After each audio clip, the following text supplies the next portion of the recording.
যেখানেই থাকো বন্ধুরা, আশা করি সবাই ভালো আছো। আর এখন তো পুজোর সময়, সবাই অনেক অনেক ভালো থাকবে, খুশিতে থাকবে। এখানে আজকে 9টার সময় পুজোতে বসবে। অষ্টমী পুজোতে অনেক টাইম লাগে, তাই স্নান সেরে সকাল সকাল আগে পুজোর জোগাড়টা করে নিয়ে তারপর বাড়ির সমস্ত কাজকর্ম করব।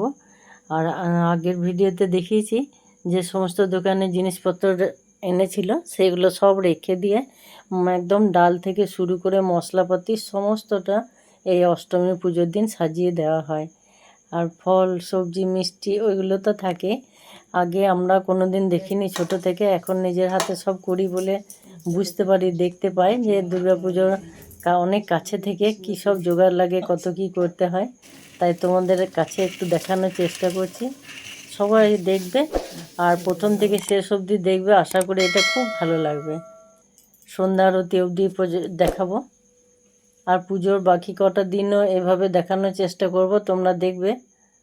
আমাদের এখানে প্রতিমা দশমীতে নয়, একাদশীর দিন নিরঞ্জন হয়, তাই প্রত্যেকটা দিনই দেখানোর চেষ্টা করব।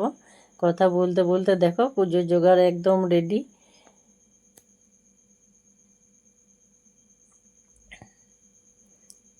এবার বাড়ির সবাই মিলে এগুলো একটু মন্দিরে পৌঁছে দেবো।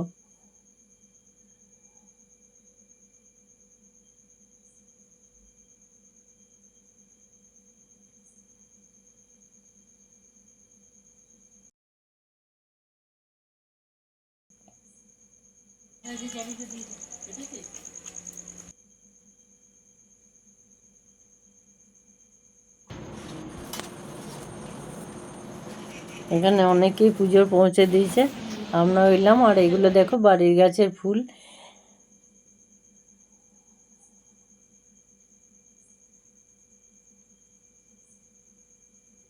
আর এখানে আরেকটা জিনিস লাগে, দেখবে অষ্টমীর দিন। এটা অনেকবার দেখি, কিন্তু কোনোবার অত জিজ্ঞাসা করা হয় না আর গুরুত্বও দেওয়া হয় না। এই অষ্টদল পদ্ম 8 রকম রং দিয়ে 8টা পাপড়ি, এটা অষ্টমীর দিন লাগে। এখানে অনেক পুজো হয়। আর এটা হচ্ছে পঞ্চপতাকা, এটাও অষ্টমীর দিন লাগে।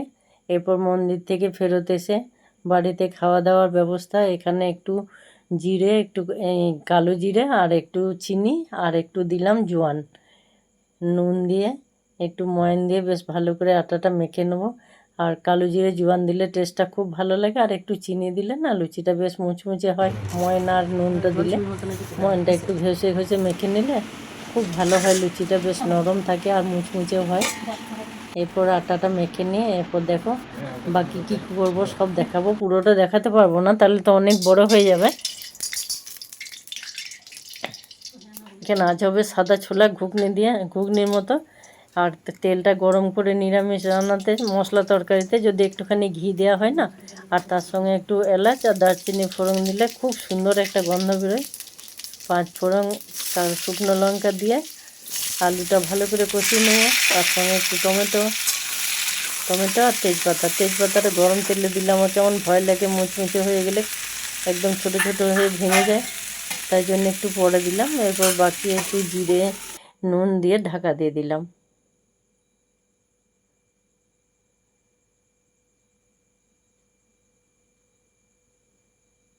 আর একটুখানি নুন দিয়ে দিলাম। একটু সাদা ছোলাটায় তো নুন দেওয়া আছে, বাকি মশলার জল সমস্ত দিয়ে সেদ্ধ করে ছোলাটার সঙ্গে দিয়ে একটু গরম জল দিয়ে ঢাকা দিয়ে দেবো, ব্যাস। অনেকটা সময় যায়, সবগুলো তো তুলতে পারি না। এরপর যারা বাইরে থাকে তারা একটু দেখা করতে আসে, সব বাড়িতে লোকজন আসে, অনেক সময় চলে যায় কথা বলতে বলতে, তাই তাড়াতাড়ি তুলে যেটুকু সেদ্ধ হওয়ার পর একটু কাঁচা লঙ্কা আর একটু দিলাম গরম মশলা, গরম মশলা যে প্যাকেটগুলো থাকে ওই একটু দিলাম। তরকারি বসাতে বসাতে দেখো এখানে সবাই এসছে, এই কথা বলতে বলতে তাদের চা জল মিষ্টি এগুলো দেওয়া। এখানে এসছে মেজ ননদ আর তার মেয়ে, আর এগুলো বাড়িতে এসছে। দেখো কারা কারা এসছে বলছি। আমাদের যে কাকা শ্বশুর আছে, আমার কাকা শ্বশুরের শ্বশুর বাড়ি থেকে তার শালার বউ, তার ছেলে, তার ছেলে মেয়ে বউ, এরকম সবাই এসছে। ওরা থাকে বাইরে, একটু দেখা করতে এসছে সবাই। পুজোর সময় তো সবাই ছুটিতে থাকে, তাই সবাই মিলে ওদের সঙ্গে একটু বেশ গল্প কথা হলো। আর অষ্টমীর দিন উপোস থাকে বলে সময়টাও একটু বেশি থাকে।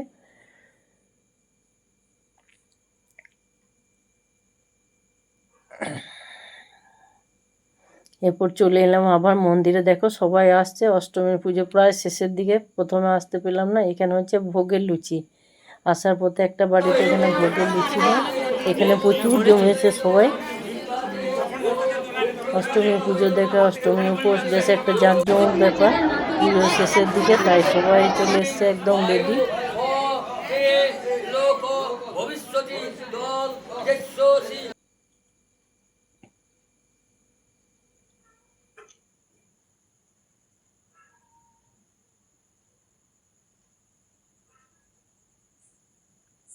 সবাই বাড়িতে থাকে এই সময়, সবার যে যার সঙ্গে দেখা হয়, একটু কথা একটু গল্প, বেশ সবাই মিলেমিশে অনেকটা করে সময় কটার দিন বেশ সুন্দরভাবে পেরোয়।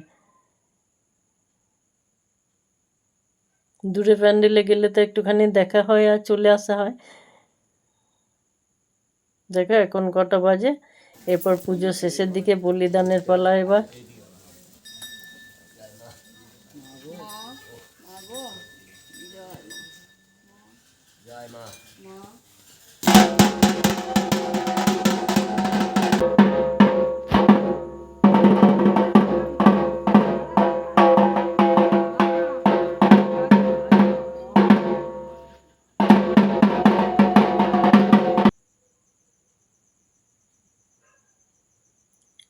বলিদানের পরে সবাই আসে। এই 108 প্রদীপ আছে এখানে, এটি জ্বালানোর জন্য। এটি জ্বালানো নাকি খুব শুভ, খুব মঙ্গল, দুর্ভোগ কেটে যায়। দেখো সবাই ব্যস্ত হয়ে সবাই 2-4টে করে প্রদীপ জ্বালায়, আর একসঙ্গে যখন সবগুলো জ্বলে ওঠে দেখতে একদম অপূর্ব লাগে। দেখো একটু হাওয়া আছে তাই একটু এদিক ওদিক করে জ্বলছে, সব একসঙ্গে জ্বললে খুব সুন্দর লাগে।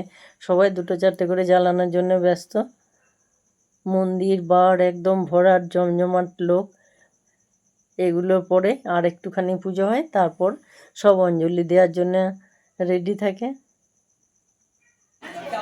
এবার তো দিনের বেলা, তাই প্রচুর লোকজন, অনেক রাতে ভোরের দিকে হলে সবাই আসতে পারে না। পুজো শেষে জলে আর প্রদীপ ভিড় আর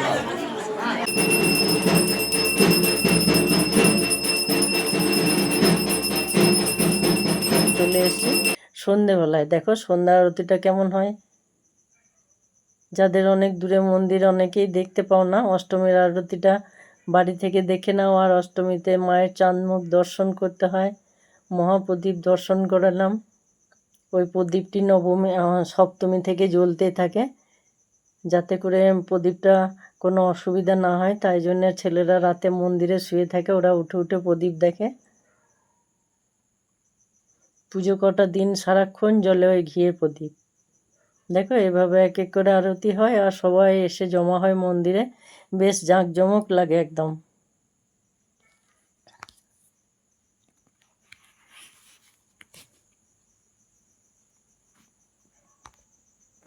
বৃষ্টি হবে বলছিল, হয়নি, তাই শুকনো আবহাওয়াতে সবাই খুশি।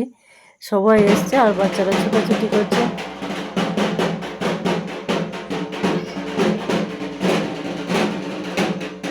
আরতি শেষ, এরপর সবাই একটু করে প্রসাদ নিয়ে বাড়ি ফিরবো। আবার খাওয়া দাওয়া তৈরি করতে হবে বাড়িতে গিয়ে। এত জমজমাট ছেড়ে যেতে ইচ্ছা করে না, কিন্তু তবু বাড়ি যেতে হবে।